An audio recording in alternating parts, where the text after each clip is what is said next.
Hi guys! Welcome to my channel. For today's video, share ko sa inyo kung paano gumawa ng sweet potato ball. So ito, gumamit ako ng 5 pirasong malalaking kamote. Ayan, hiniwa-hiwa ko na siya and then in-smash na namin siya.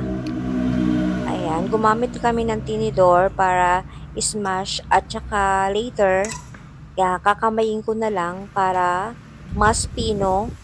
Ito, naglagay ako ng 1/2 tablespoon of baking powder and 5 tablespoon of glutinous rice flour. Ayan. Super sarap po nito. Try nyo po to. Magugustuhan po to ng mga bata.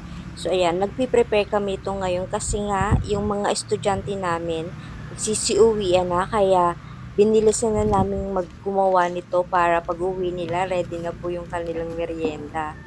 At pwede rin po to sa lahat, lalong-lalo na sa mga senior, pwedeng-pwede rin po ito.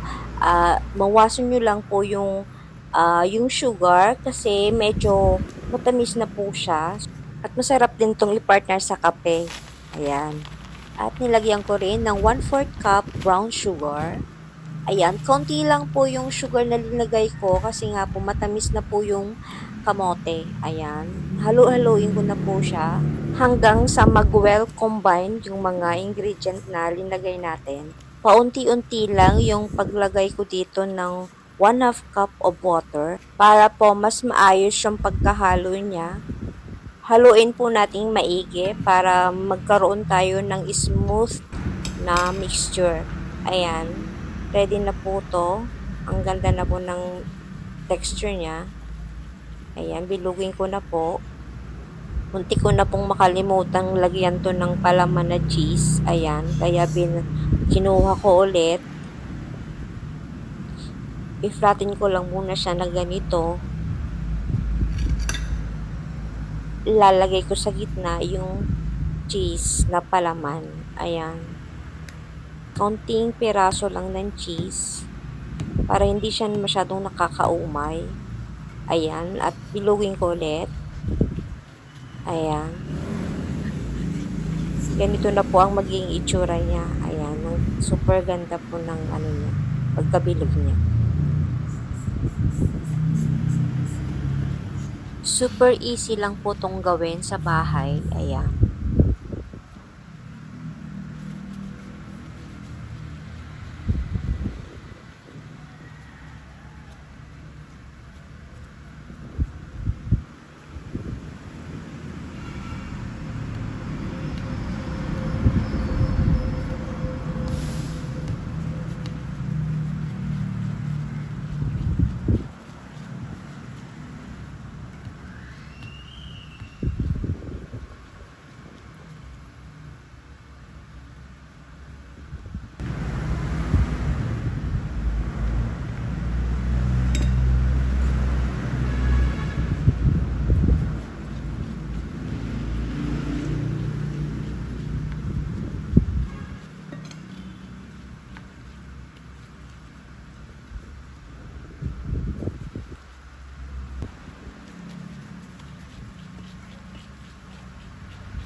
So, eto na po. Ready na po lahat yung ating sweet potato ball. So, ready na po siyang iprito.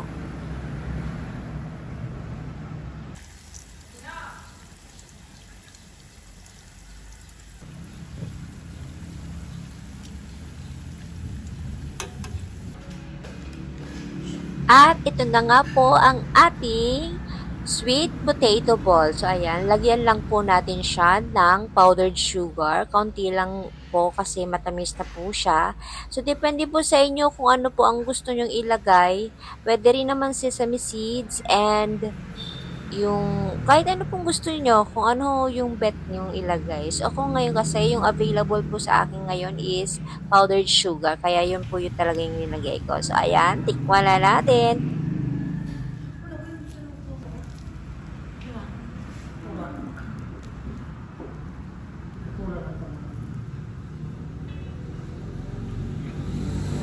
So, kung nagustuhan niyo po yung aking video today, please like, share, and subscribe to my channel. Thanks for watching!